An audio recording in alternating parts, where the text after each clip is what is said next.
Hey travelers, Mag and I here on day 256 of our trip around the United States.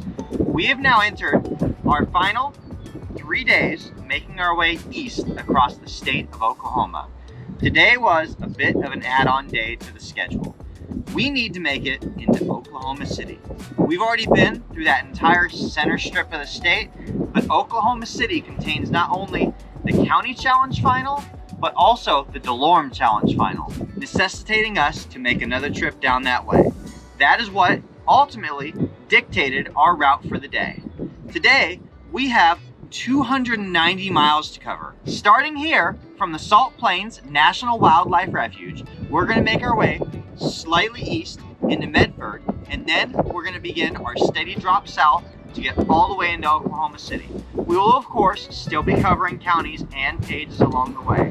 We're going to be bringing our day to a close somewhere between Stillwater and Perry. It's not an exact science because the plan for tomorrow has changed a bit too, so we'll flex with that depending on where the day goes.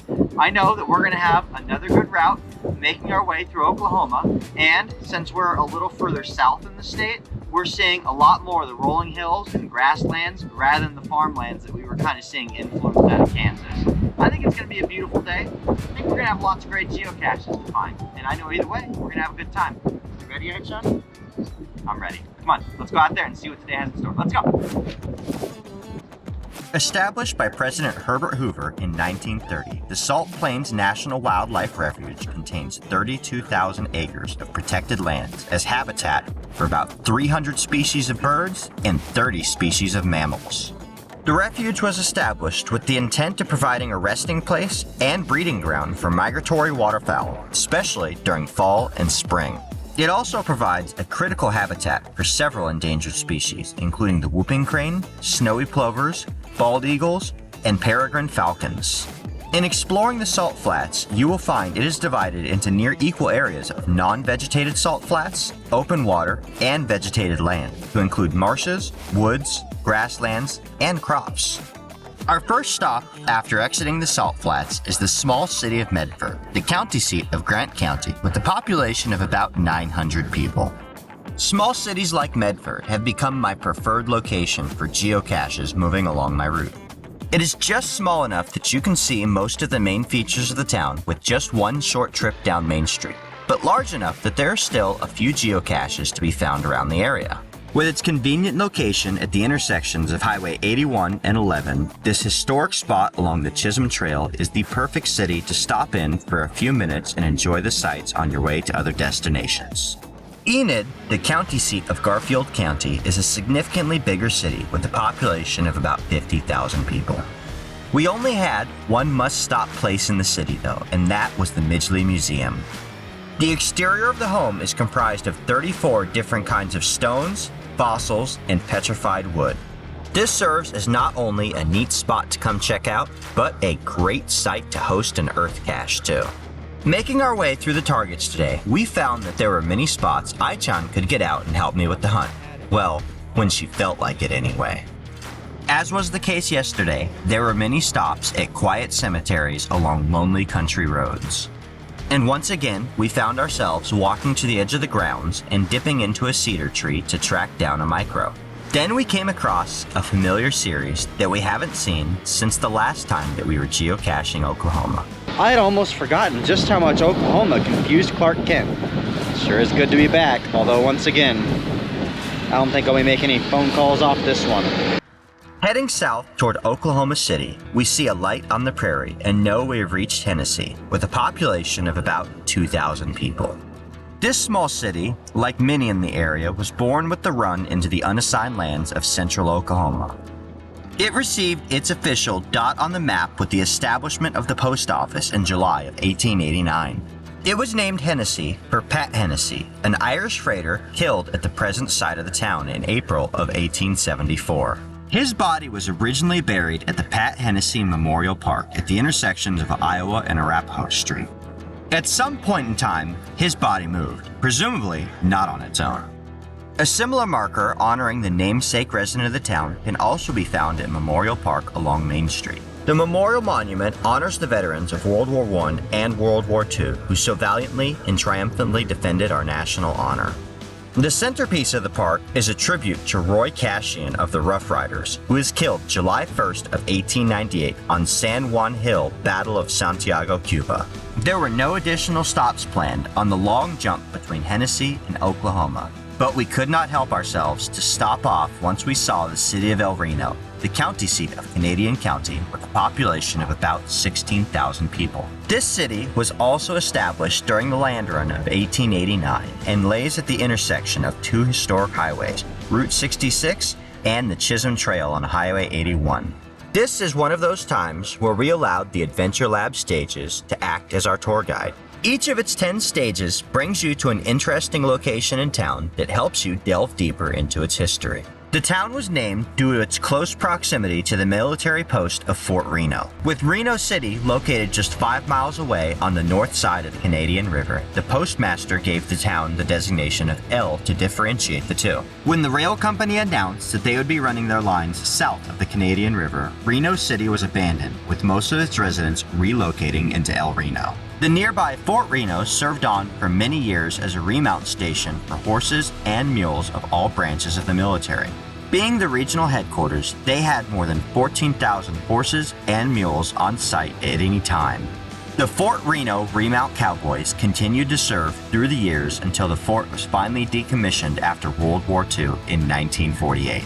This city also hosts one of the best veterans memorials we have come across in quite some time, the Heroes Plaza Canadian County War Memorial.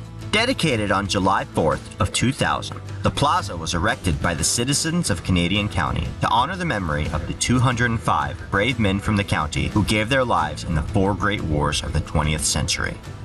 A doughboy from World War I stands his post proudly above the monuments, keeping watch, serving as daily a reminder to the heroes of yesteryear to passerbys.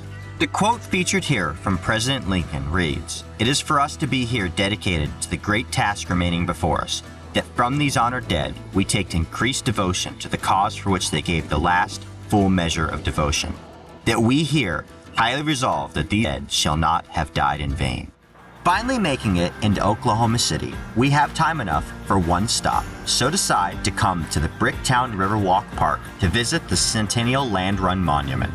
This monument commemorates the opening of the unassigned land in the Oklahoma Territory on April 22nd of 1889. It was a day completely filled with chaos, excitement, and total confusion. More than 50,000 people raced at breakneck speed to stake their claim for a piece of the 2 million acres of free land made available by the federal government. Settlers, armed with a flag, ready to stake their claim, surged forward at noon to the sound of a cannon shot ringing out across the land. This tribute is one of the world's largest bronze sculptures, featuring 45 heroic figures of land run participants, frozen in motion as they race to claim their new homes. And then, finally, to wrap things up, we take on the state challenges, beginning with the Delorme Challenge. Located just a few feet from the cache owner's front door, this is by no means a difficult geocache to track down. Instead, it's intended as a place to bask in the achievement of having completed all of the pages in the state. Then it was on to the County Challenge Final to wrap things up for the day. All right, travelers, it looks like that is a wrap for our day. We start things off at the Salt Plains National Wildlife Refuge. And throughout the day, we had to make our way toward Oklahoma City to be able to sign off on the county and Delorme challenges. Unlike yesterday, it was not small towns all day long. We actually had a pretty good mix. We still had our small towns, to be sure, but we also got to go through a few bigger cities like Enid, Reno, and Hennesey. Now we are closing things out with the owners of the Oklahoma County Challenge, Team Gator OKC, who adopted the challenge back in 2022 when the previous owner moved to Hawaii. I really appreciate you guys letting us join you here to sign off on the final, and knowing that we're going to be finishing the state in a couple of days. What a great way to be able to do so than with the owners and then with residents of Oklahoma who've been living here all your lives. Oh, I was born and raised here. He was a transplant from Arizona. That's all right. We don't have to tell anybody else. What does Oklahoma and being the owners of the Oklahoma County Challenge mean to you?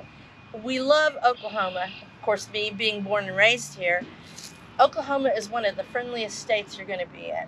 People are known, especially our geocaching organization, known for being really friendly and welcoming to strangers and new geocachers.